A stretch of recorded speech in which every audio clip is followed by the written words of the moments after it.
Hi friends, welcome to my channel. ನಾನಿವತ್ತೊಂದು super tasty and healthy ಆದಂಥ ಪಕೋಡನ ಮಾಡಿ ತೋರಿಸ್ತಾ ಇದ್ದೀನಿ. ಅದರಲ್ಲೂ ಡಿಫ್ರೆಂಟಾಗಿ ನಾವಿವತ್ತು ಎಲೆಕೋಸಿನಿಂದ ಯಾವ ರೀತಿ ಪಕೋಡನ ಮಾಡ್ಕೊಳ್ಳೋದು ಅನ್ನೋದನ್ನ ತೋರಿಸ್ಕೊಡ್ತಾ ಇದ್ದೀನಿ.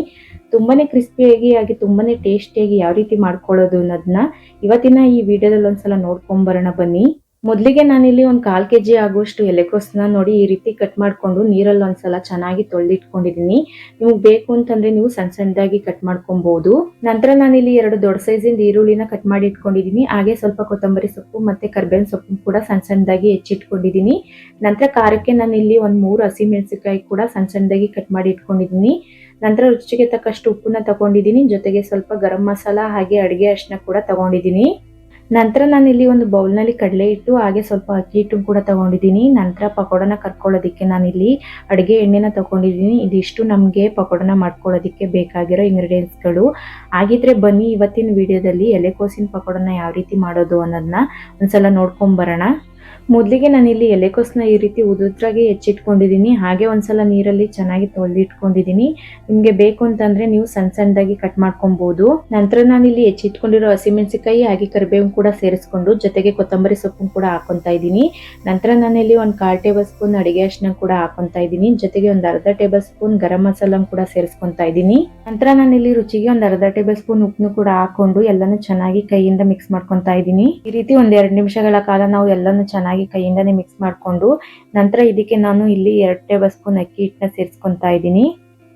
ನಂತರ ಇದಕ್ಕೆ ನಾನು ಒಂದು 3-4 ಟೇಬಲ್ ಸ್ಪೂನ್ ಆಗುವಷ್ಟು ಕಡಲೆ ಹಿಟ್ಟು ಕೂಡ ಸೇರಿಸ್ಕೊಂತಾ ಇದ್ದೀನಿ. ಜೊತೆಗೆ ಹೆಚ್ಚಿಟ್ಟಿರೋ ಈರುಳ್ಳಿ ಕೂಡ ಹಾಕೊಂಡು ಎಲ್ಲಾನು ಚೆನ್ನಾಗಿ ಒಂದ್ಸಲ ಮಿಕ್ಸ್ ಮಾಡ್ಕೊಬೇಕಾಗುತ್ತೆ.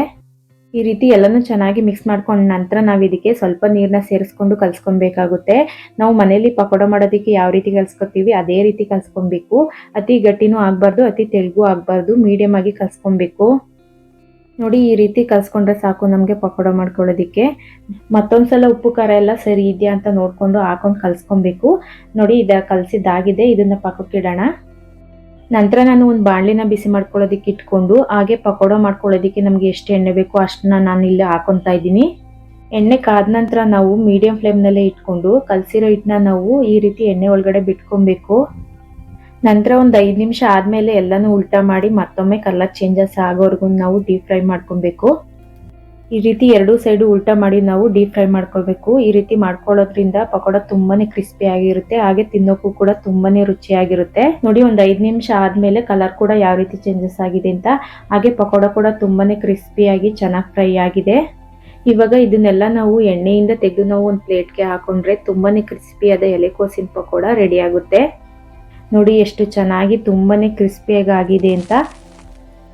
ಅದರಲ್ಲೂ ಸಂಜೆ ಟೈಮ್ನಲ್ಲಂತೂ ಕಾಫಿ ಟೀಗಂತೂ ಒಂದೊಳ್ಳೆ ಸ್ನ್ಯಾಕ್ಸ್ ಅಂತಾನೆ ಹೇಳ್ಬೋದು. ಈ ರೀತಿ ಡಿಫ್ರೆಂಟ್ ಆಗಿ ಒಂದ್ಸಲ ನಾನು ಟ್ರೈ ಮಾಡಿ ನೋಡಿ, ತುಂಬಾನೇ ರುಚಿಯಾಗಿರುತ್ತೆ. ಹಾಗೆ ಇನ್ನು ಯಾರೆಲ್ಲ ನಮ್ಮ ಚಾನಲ್ನ ಸಬ್ಸ್ಕ್ರೈಬ್ ಮಾಡ್ಕೊಂಡಿಲ್ಲ ಪ್ಲೀಸ್ ಸಬ್ಸ್ಕ್ರೈಬ್ ಮಾಡ್ಕೊಳ್ಳಿ. ಹಾಗೆ ಈ ರೆಸಿಪಿ ಇಷ್ಟ ಆದರೆ ಲೈಕ್ ಮಾಡಿ, ನಿಮ್ಮ ಅನಿಸಿಕೆ ಅಭಿಪ್ರಾಯಗಳನ್ನ ಕಮೆಂಟ್ ಮಾಡಿ ತಿಳಿಸಿ.